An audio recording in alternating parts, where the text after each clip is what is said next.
the stage right now, aside from my wife, who's my favorite lady in the entire planet. Put your hands together for Miss Boo Boo Warner, everybody. Boo Boo Warner right here.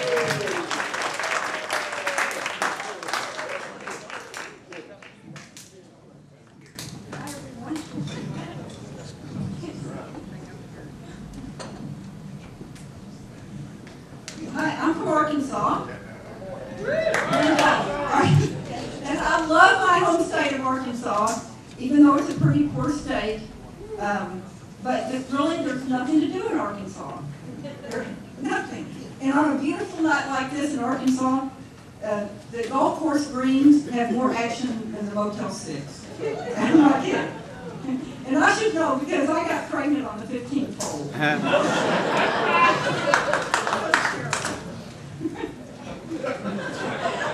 Arkansas leads the whole country in teen moms, and I was one of those teen moms.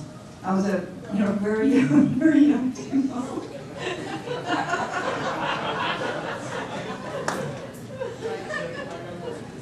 But I was so thankful at least it wasn't my cousin that got me pregnant.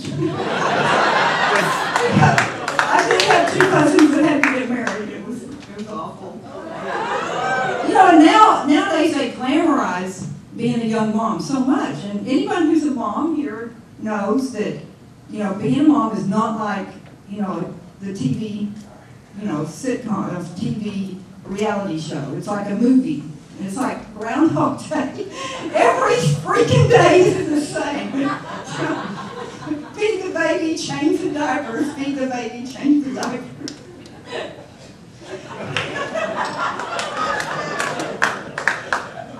I recently saw the movie Ted.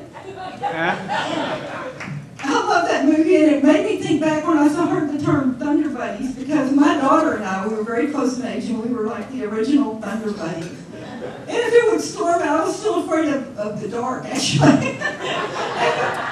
And of lightning, and I would go get in the baby crib with her. It was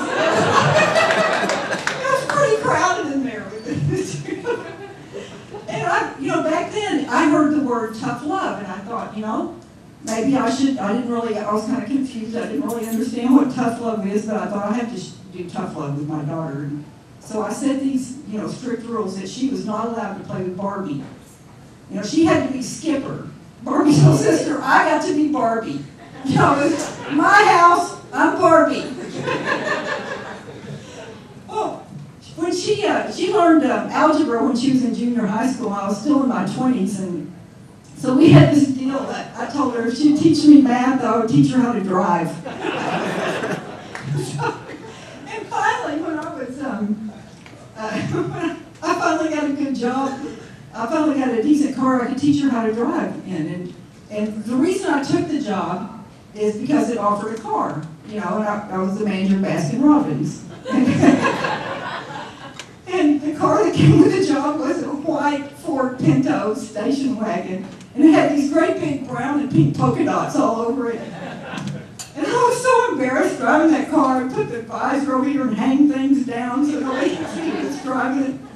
And she loved that car, but the bad thing about driving that car is it was impossible to show road rage. Somebody could cut you off, and you go, you idiot, and put on the horn. And it's like the ice cream store song.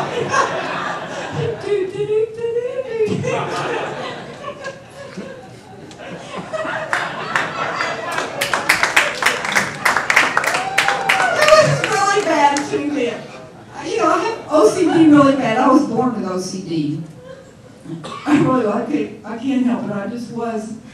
I really feel sorry for kids with mothers with OCD because, they put a toy down and they go out and use the bathroom. They come back and it's all wrapped back in the original box.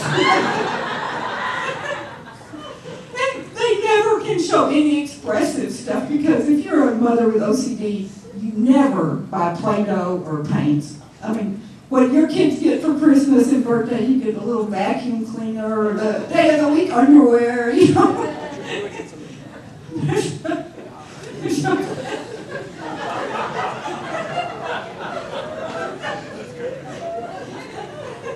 Well, I have this really weird compulsion, and that is, obviously, I had some compulsion. One of them is that I have to change my pillowcase every single night.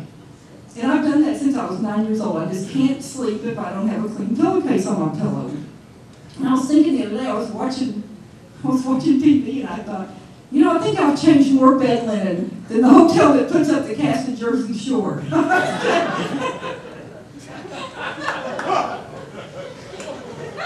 it's really hard being single and having OCD. Because now I'm single for the first time since I was 16 years old. Single? Anybody else out here single? It's hard to meet somebody. You know, I'm not looking for, you know, most women are looking for, you know, somebody, a man that's good looking or with money or something. You know, I just want somebody that will take off their shoes when they come in the house. Someone who will not touch my pillowcase. If he's okay with just having sex in the shower, that's all. You know, I'm just looking for a normal guy. So I've been kind of on the dating sites, you know, in the last few months, and I went to Match.com, and like those guys, I think those guys on there are all liars, first of all. There's this one guy that I agreed to meet, his profile said he was 6'5". I swear this is true, he said he was 6'5". So, you know, I like tall men. Who doesn't? You know?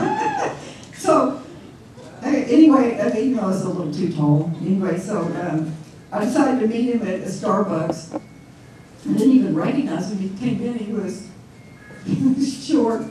He was 5'6". I was like, all right, yeah, he's dyslexic, exactly. That was an excuse. Oh, did I put down I was 6'5"? I meant to put I was 5'6". But this day, I can't believe this is really the truth.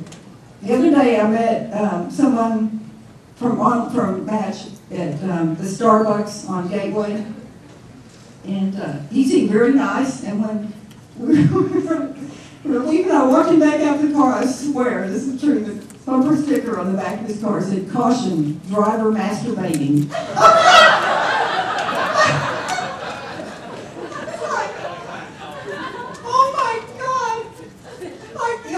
Impress women with that sign. With my OCD, I would have to have a hazmat suit to get in his car. It's like, you know, when I'm driving, I like somebody who's got both hands on the wheel.